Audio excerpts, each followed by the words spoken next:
اچھا، جیسے ہی قربانی کے دن قریب آتے ہیں نا تو کچھ لوگوں کے پیٹ میں درد شروع ہو جاتا ہے، قربانی کے پیسے کسی غریب کو دے دو، کسی کے گھر میں روٹی بن جائے گی، حج پہ کیوں جا رہے ہو بھائی، کسی کی بیٹی کی شادی کر دو۔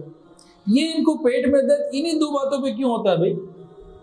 سارا سال جو اصل ہماری فضول خرچیاں ہیں ان پہ کیوں نہیں ہوتا؟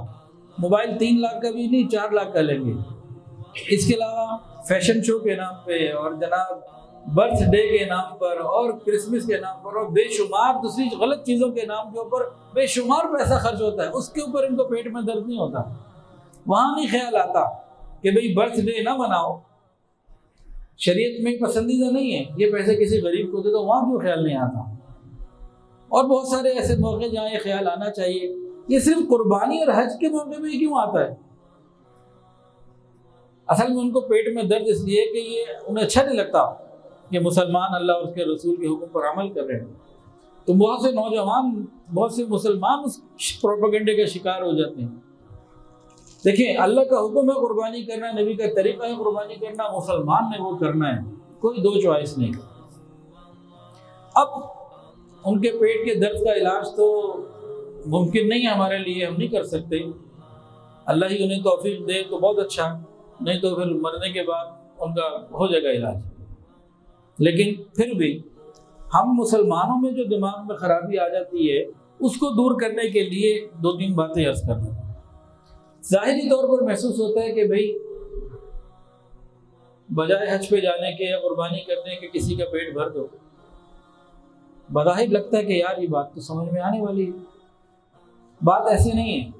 شریعت نے صرف قربانی اور حج کا حکم نہیں دیا، پورا نظام دیا ہے۔ 2 نظام ایسے ہیں جب کوئی بھوکا نہ رہے اگر اس پر ہم عمل کر لیں تو ان 2 باتوں پر۔ ایک ہے زکوٰۃ کا نظام، اگر پوری دنیا میں جتنے مسلمان ہیں یہ پوری زکوٰۃ آنا پائی ادا کر دیں تو زمین پہ کوئی زکوٰۃ لینے والا نہ رہے۔ ہم میں سے بہت سارے لوگ زکوٰۃ ادا نہیں کرتے۔ مثال کے طور پر ایک آدمی نے پلازا بنایا، جگہ اس نے خریدی 2 کروڑ روپے کی، 3 کروڑ 5 کروڑ تیاری پہ لگ گئے، وہ پورا پروجیکٹ بن گیا، 15-20 کروڑ کا ایک اماؤنٹ بن گئی۔ اب وہ بیچ رہا ہے، 10 سال تک نہیں بک رہا، وہ 10 سال تک اس کو زکوٰۃ دینی ہے، وہ مال تجارت ہے۔ یہ کتنے لوگ جو پلازا بناتے ہیں کون ہے جو اس میں زکوٰۃ دیتا ہو؟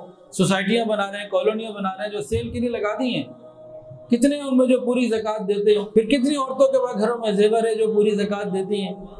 کاروبار میں اب آپ کا سامان پڑا ہوا ہے، زکوٰۃ صرف 4 چیزوں پر ہے، باقی سب ایگزمپٹڈ ہے، سونا چاندی، مال تجارت اور نقد۔ آپ کا رہائشی گھر ہے، وہ 1 کروڑ کا یا 1 ارب کا یا 1 لاکھ کا ہے، اس میں کوئی زکوٰۃ نہیں۔ گاڑی استعمال کی ہے، 2 ہے 4 ہے، کوئی زکوٰۃ نہیں۔ گھر میں بے شمار اور چیزیں موجود ہیں استعمال کی، ان پہ کوئی زکوٰۃ نہیں۔ تو اگر آپ غور کر لیں تو زکوٰۃ تو ہمارے اکثر لوگ نہیں دے رہے پوری۔ اگر یہ زکوٰۃ پوری دے دی جائے تو کسی کو تنگی نہ ہو۔ دوسری چیز، سود کا نظام یہ مکمل ختم کر دیا جائے تو غریب کو روٹی ملنا آسان ہو۔ سودی نظام سے کیا ہوتا ہے؟ چند لوگوں کے ہاتھ میں سرمایہ آ جاتا ہے، عام آدمی محروم ہو جاتا ہے۔ اللہ نے پورا نظام دیا ہے، تو جو کرنے کے کام ہیں ہم ادھر آئیں۔ اور قربانی سے جو سرکولیشن آف منی ہے، سرکولیشن آف ویلتھ ہے، وہ اتنی عجیب اور اتنا بڑا اس کا سرکل ہے کہ آپ سارا سال لاہور میں رہتے ہوئے ان لوگوں تک پیسہ نہیں پہنچا سکتے، صدقہ کر کے نہیں پہنچا سکتے جو قربانی کر کے غریبوں کو ملتا ہے۔ پھر قربانی میں گوشت بھی غریب کھاتا ہے، کتنے ایسے لوگ ہیں جو سارا سال گوشت نہیں کھاتے، قربانی پہ ملتا ہے تو وہ بھی غریب کو ملا۔ ہم چونکہ برسوں سے اس کام میں باقاعدہ خود موجود ہیں فزیکلی، میں ساری چیزوں کو اپنے الکحف فاؤنڈیشن کی ساری چیزوں کو پرسنلی خود دیکھ رہا ہوں، میں سارے پاکستان میں گھومتا پھرتا ہوں تو ہر چیز کو میری نظروں کے سامنے الحمدللہ۔ تو ایسی جگہوں سے ہم جانور خریدتے ہیں، ایسے لوگوں کے پاس پیسے پہنچتے ہیں۔